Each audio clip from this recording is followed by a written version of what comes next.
अस्सलाम वालेकुम सजनों, तो मेरे लिए बतरो से लियो कैसे हो? खैरियत करता हूँ, आप सब में से होंगे। भाईजान मेहरबान कदरदान इधर करो ध्यान। फातिमा खान का एक और इंटरव्यू आ गया है और इस दफा कहानी बिल्कुल ही डिफरेंट है। फातिमा ये वाली वही फातिमा जो पिछली दफा कह रही थी कि रजब तो बहुत ही अच्छा है, इहदे वर्गा है ही कोई नहीं, इन्हें तो कभी इंडिया का गाना नहीं सुनिया। वही लड़की है, ज्यादा देर भी नहीं, तकरीबन भी 2 हफ्तों के बाद बोल रही है रजब बहुत बुरा है, ये मुझे मारता भी था, पीटता भी था एंड फलाना ढींगना सारा कुछ। तो आज हम वो इंटरव्यू देखते हैं, बल्कि एक इंटरव्यू नहीं भाई, अन्यवाह इंटरव्यू दिए हैं उसने। इतने नेरी में शॉपर नहीं आते जितने इसके इंटरव्यू आ रहे हैं। आपको रजब भट्ट का कैरेक्टर कैसा लगता था? कैरेक्टर लेस हैं? भाई काली दाल में कुछ तो पीला है। ये पिछले हफ्ते ओदियां तारीफां करते नहीं थक रही थी और अब बहुत अच्छे से कैरेक्टर लेस। रजब भी वहाँ पे बैठ के कहता होगा पहले हम अच्छे थे, अब हम बुरे हो गए। सनम खुद तो बदले हो, अपने बयान तो ना बदलो। क्या था उसका? मिसयूज। उसने कोशिश की, जाहिर सी बात है, कामयाब हुआ, इसीलिए। यार कितना हरामी है ये। वो कहती है वो क्या करता था, वो कहती मिसयूज करता था। उसने कहा कि आपके साथ मिसयूज करता था, कहता सारी सी बात, कहता कामयाब हुआ।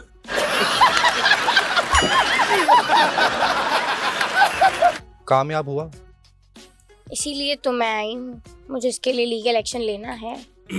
भाई वही रिश्ता पक्का वाला हिसाब है। पहले चूं की तरह से साथ घूमते रहना, फिरते रहना, खाते रहना, पीते रहना है और एंड में आगे पाकिस्तानी लड़कियों के पास एक वाहिद तलवार होती है, वाहिद हथियार होता है, वो इस तरह से निकालती है। हसन जाहिद मुझे मारता था, रजब भट्ट मुझे मारता था, हसन जाहिद ने मेरा मिसयूज किया, रजब भट्ट ने मेरा मिसयूज किया, शादी का झूठा लारा लगाया। नहीं कोई मसला नहीं, वो आपने, मैं नाम नहीं लेना चाहती ना, जिसका नाम आपने अपने हाथ पे वाह वाह वाह वाह। भाई 1 मिनट, मैं उसकी बात कंप्लीट होने दे रहा हूँ। लिखाया हुआ है, लिखवाया था। हाँ।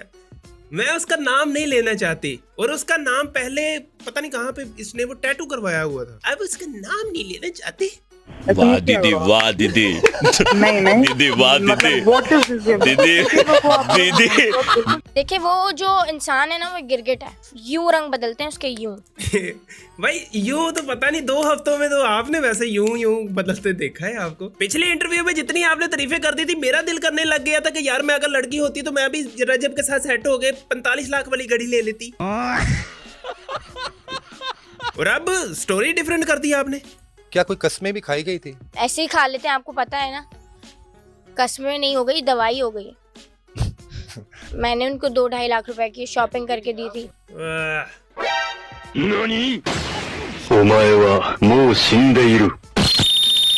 भाई एक तलवार रह गई थी, मैंने उसे नहीं खाया, उसने मुझसे पैसे लेके खाए हैं। और फातिमा खान का रजब के साथ कितना गहरा ताल्लुक था? क्या फातिमा भाई मैंने पिछले ही इंटरव्यू में कहा था, तो उसके शुरू में ही बोल दिया था, एडिटर साहब वो क्लिप यहाँ पे लगा देना, कि हम दोनों की बातों पे यकीन नहीं करेंगे, ना ये दूध का दूल्हा है ना वो दूध की दली है। मतलब ये अपनी साइड की स्टोरी बताएगा, वो अपने साइड की स्टोरी बताएंगे। अच्छा तो 9 वक्त की नमाजी ये भी नहीं है। इस इंटरव्यू में कुछ ये सच बोलती होगी, काफी सारा झूठ भी बोलती होगी, क्योंकि अपने आप को इसने क्लियर करना है। तो फिर भाई वीडियो तो चलती रहेगी, चलते इन राहों पे हमारी वेबसाइट को भी चेक करते जाना, जहाँ पे चल रही है अप टू 50% सेल। और ये है हमारा बेस्ट प्रोडक्ट, ला ला ला ला ला। इसको ऑन करते ही एप्पल पे एयरपोर्ट की तरह पॉपअप आ जाता है, यहाँ से आप कनेक्ट कर सकते हो। और सबसे बेस्ट बात ये, इसके साथ होता है ये कवर, उसमें आप डालो और इसे पैक करके रख दो। खराब होने या गंदा होने की फिक्र ही कोई नहीं। तो हमारे स्टोर का लिंक आपको पिन कमेंट और डिस्क्रिप्शन बॉक्स में मिल जाएगा, लिंक पे क्लिक करो, 50% सेल के मजे उठाओ। लाखों मालियत की चीजें आपको तोहफे मिली हैं, आपके साथ मैचिंग ड्रेस पहना गया। लाखों मालियत की तो बात अब यहाँ पर शुरू होती है कि मैं 40 रुपए की कोई चीज ना दूं। ठीक है, तो अब मुझे तो कह के दिया ना कि ये इतनी मालियत की है, अगला झूठ बोल रहा, मुझे तो कह के दिया, क्या पता वो झूठा हो। क्या कह के दी थी आपको? कि ये इतने लाख की है। पर तब तो आप कह रहे थे कि चाहे आप चेक कर लो ये 45 लाख की है, चाहे नेट से चेक कर लो। अब यार ये समझ नहीं आ रही कि तब सच बोल रहे थे या अब सच बोल रहे हैं। तो वो ये ना असल में वो वाला सीन हो जाता है कि वो शेर चिल्लाने वाला सीन हो जाता है कि जब असली दफा शेर आएगा तो तब आपकी बात पे कोई यकीन नहीं करेगा। कि 2 हफ्तों के अंदर 14 दिन के अंदर उसे 45 लाख दे दिया। किसी शख्स की ये जिंदगी भर की कमाई होती है। उनकी तो नहीं है ना जिंदगी भर की कमाई, ये तो आप अच्छे से जानते हैं। मैं तो नाम लेके अपना मुंह भी गंदा नहीं करना। यार ये पिछली दफा भी इसने बात की थी कि वो तो एक दिन में ही 15-15 लाख कमाता है, पर वो तो अपने लिए कमाता है ना। और अब भी ये कह रही है कि उसके लिए पूरी जिंदगी की ये कमाई नहीं है, उसकी पूरी जिंदगी की कमाई हो ना हो, एक दिन की कमाई हो चाहे 100 साल की कमाई हो, आपको उसने गिफ्ट दिया तो आपने क्यों लिया? जो उसने सवाल पूछा वो बताओ। मेरी दोस्त थी, जिसके थ्रू उन्होंने मुझे पसंद किया था, उनको मुझसे वन साइडेड लव हो गया था देखते ही। ठीक मेरे हो पास जो 4-5-6 मुलाकातों की वीडियोस हैं। नहीं तो आपको रजब भट्ट का कैरेक्टर कैसा लगता था? कैरेक्टर लेस था तो आप उसके साथ क्यों थी? वाई? अब दूसरी तरफ वो उसकी तरफ आए ना, वो रिश्ता पक्का, वो भी अपने इंटरव्यू में यही बता रही थी कि वो जो लड़का था ना हसन जाहिद, वो शुरू से ही कोई गाड़ियों की हेर फेर करता था या इस तरह का कुछ उसने कहा था। शायद इंटरव्यू अगर मिल जाए तो एडिटर साहब यहाँ पे लगा देना। वो भी ये कह रही कि वो इस तरह का बंदा था। अगर आपको पता था कि वो इस तरह का बंदा है तो व्हाई आर यू घूमिंग फिरिंग विद हिम?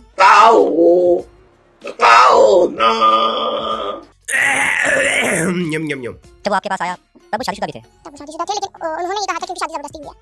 रजब ने खुद कहा था। कुछ लोग झूठ भी बोलते हैं, कहीं आप उनको डिफेम करने के लिए। लड़कियां तो थोड़ी सी होती हैं सेंसिटिव कि अगर कोई मर्द थोड़ा सा बोल दे कि हाँ जबरदस्ती हुई है, मैं तो मजबूरी में रह रहा हूँ और ब्ला ब्ला। आप इतने मासूम हो, आपको पता ही नहीं लगा? आपको इतना तो पता था ना वो शादीशुदा है। शादीशुदा होने के बावजूद आपको गिफ्ट दे रहा है, आपको बहला रहा है, फुसला रहा है, आपको इतने महंगे गिफ्ट दे रहा है, आपको पता ही नहीं लगा। ठीक हो गया। उसके बाद किस तरह आप लोग नजदीक आए? कौन सी अदाएं ऐसी थी जो उनको तो मुझे मेरी पिक्चर देख के ही अट्रैक्शन और लव शव ये हो गया था। फिर उन्होंने मुझे अपनी तरफ माइल किया। भाई पिक्चर से तो नहीं, वैसे इसने कोई महबूब आपके कदमों में वाला कोई टोटका लगा लिया हो तो उसका कुछ कह नहीं सकते। जाहिर सी बात है, लोग तनकीद करना शुरू हो जाते हैं। लड़की आवाज उठाती है तो उसको कहते हैं कैरेक्टरलेस। ठीक है। और लड़की आवाज ना उठाए, खामोश होकर बैठ जाए, लड़के की बात सुनती रहे, लड़के की निशाना बनती रहे बस का, तो वो शरीफ है।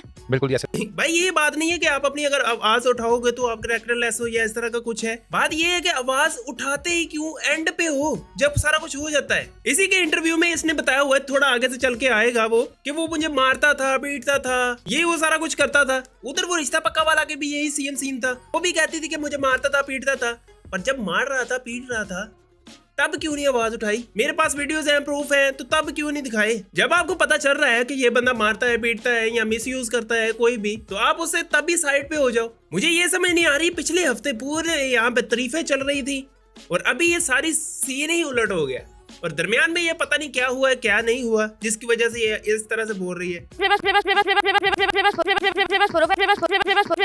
मुझे मारा गया था। मारा क्यों गया था? मुझे मारा गया था। मारा क्यों गया था आपको? मैंने वीडियोस जो बना ली थी साथ। तो हाँ, जब उसने मारा था तब आपने क्यों नहीं आवाज उठाई? करते थे। सिर्फ ड्रिंक करते थे या कुछ और भी? नहीं, ड्रिंक करके उनके ड्रिंक करने के बाद फिर उनके अंदर से एक अलग आदमी निकल के आता था। एनिमल। मैं यहाँ पे रजब की साइड नहीं ले रहा। आई एम टेलिंग यू 5 उंगल्स are not equal, but the thing is पिछले इंटरव्यू में इतनी तारीफें हो रही थी और अब वो पीता भी है, वो ये भी करता है, वो मारता भी है, वो भी करता है, वो मारता भी था, वो पीता भी था, वो सारा कुछ करता था और ये सारा कुछ पता होने के बावजूद भी आप उसी के साथ रह रहे हो और पिछले हफ्ते तक उसकी तारीफें भी कर रहे हो। और रीजन क्या दिया है? लड़कियां तो मासूम होती है, उन्हें पता नहीं ना चलता। वाह दीदी, वाह दीदी। नहीं दीदी वाह दीदी। मकसद क्या था उसका? क्या वो आपके साथ मिसयूज उसने कोशिश की? जाहिर सी बात है। कामयाब हुआ? इसीलिए तो मैं आई हूँ, मुझे इसके लिए लीगल एक्शन लेना है। कामयाब हुआ था वो? हाँ। भाई I don't know what should I से। हम यहाँ पे किसी की साइड नहीं ले रहे, हम ये पूछते हैं कि अगर उसने ये सारा कुछ किया था और अगर आपने एक्शन, लीगल एक्शन वगैरह लेना था, तो ये पिछले हफ्ते तक तारीफें क्यों होती रही? तब क्या था और अब क्या हो गया? और फिर इसमें भी आवाम कह रही है कि मैं गलत हूँ। मतलब कि पहले शादी की कसम। भाई सारी बात है, इस तरह का कोई रिलेशन होगा, कोई किसी को गिफ्ट्स वगैरह दे रहा है, घूम रहे हैं, फिर रहे हैं, बाहर खाने शाने खा रहे हैं, रातों को लेट नाइट घूम रहे हैं गाड़ियों में, फूल ला रहे हैं, फूल दे रहे हैं, पूरे कमरे को फूलों से सजा दे रहे हैं, इकट्ठे बैग स्पारे तो पड़ते नहीं होने। और फिर बंदा इतना भी मासूम नहीं हो सकता कि कोई किसी का फायदा उठा रहा है और आपको पता ही नहीं चले। लड़कियों के बगैर कितनी देर रह सकता है? मुझे नहीं लगता कि एक रात हुई। वैसे ये इसके साथ भी रास्ते में था। शौकीन है ये इसका, ये नहीं देखता कौन कैसी है कौन कैसी नहीं। जेंडर नहीं देखता? जेंडर तो नहीं समझ गया मैं, करीबी जो एक उनका जेंडर। भाई ये क्या क्या एक्सपोज हो रहा है? हेलो। उससे पहले जब मैं करबला में थी, मुझे तब भी थ्रेड आई थी कि तुम पाकिस्तान जाओगी, कराची एयरपोर्ट पे तुम्हारा काम हो जाएगा। फातिमा भाई यार, आपको धमकियां वगैरह मिली थे, वो आपने पुलिस से राब्ता क्यों नहीं किया? एग्जैक्टली वही सीन है, वो शेर आया वाला सीन है। अगर असली शेर आया भी है तो कोई मान नहीं रहा। जाते इसके ये बनाई है याशी के लिए। ये नहीं देखता कौन कैसी है कौन कैसी नहीं, एज भी नहीं देखता। भाई यार और ज्यादा इसे देखने की जरूरत नहीं है, सीधी सी बात है, बुरे काम का बुरा नतीजा। ना मैं इसकी साइड ले रहा हूँ ना मैं उसकी साइड ले रहा हूँ, सीधी सी बात है, इसे पाकिस्तानी जुबान में ना हराम रिलेशनशिप कहते हैं। जितना मर्जी कोई किसी को भी बहला ले फुसला ले, पर इन दी एंड उसको पता होता है कहीं ना कहीं कि ये भाई चीज मैं ना गलत कर रहा हूँ, कर रही हूँ। उसने वहां पे कोई हिप्नोटाइज करके या कोई चीज खिला पिला के ट्रैप नहीं किया। पिछले ही दिनों ये सारा कुछ ना हुआ था वो रिश्ता पक्का के साथ, और अभी ये सीन। इसका मुझे ज्यादा कंसर्न ये है कि पिछले ही दिनों ये उसकी तारीफें कर रही थी। पिछले एक इंटरव्यू में हमने उसमें वीडियो भी बनाई थी। पिछले इंटरव्यू तक वो बहुत अच्छा था, अब के इस इंटरव्यू तक वो बहुत बुरा हो गया। क्या ही कह सकते हैं। होप सुन आपको वैसे समझ लग गई होगी, इससे ज्यादा मजीद एक्सप्लेन करने की और जरूरत नहीं है इस चीज को। हाँ, मैं एंड में फिर से कहना चाहता हूँ, ना मैं इसकी साइड ले रहा हूँ, ना उसकी साइड ले रहा हूँ, ना वो मामा जिधर ना ये पारे बेचती है। अब ना बस वो हो रहा है कि जो ना किसी भी इस तरह का रिलेशनशिप खत्म होने के बाद ना ब्लेमिंग होती है, उसके अलावा ये कुछ भी नहीं है। आप इस सारे सिनेरियो के बारे में क्या सोचते हो मुझे ना नीचे कमेंट करके बताना। अगर आपने इसका पिछला इंटरव्यू नहीं देखा या पिछली हमने जो वीडियो बनाई थी वो नहीं देखी ना, तो वो यहाँ पे मैंने अटैच कर रहा हूँ, तो वो भी आप लाजमी देख लेना। और आप इस सारे सिनेरियो के बारे में क्या सोचते हो नीचे ना कमेंट करके लाजमी बताना। और वीडियो अगर अच्छी लगे तो वीडियो को लाजमी लाइक करो, कमेंट करो, अपने दोस्तों यार मोहब्बत से के साथ शेयर करो। चैनल को सब्सक्राइब नहीं किया हुआ तो चैनल को भी लाजमी सब्सक्राइब। तो शुक्रिया मोहब्बत का, चाहता हूं आपका शुक्रिया, प्यार का, इज़हार का, इकरार का, आपका और आपके घर बार का। तो यदि आज वीडियो मिलते चला नेक्स्ट वीडियो।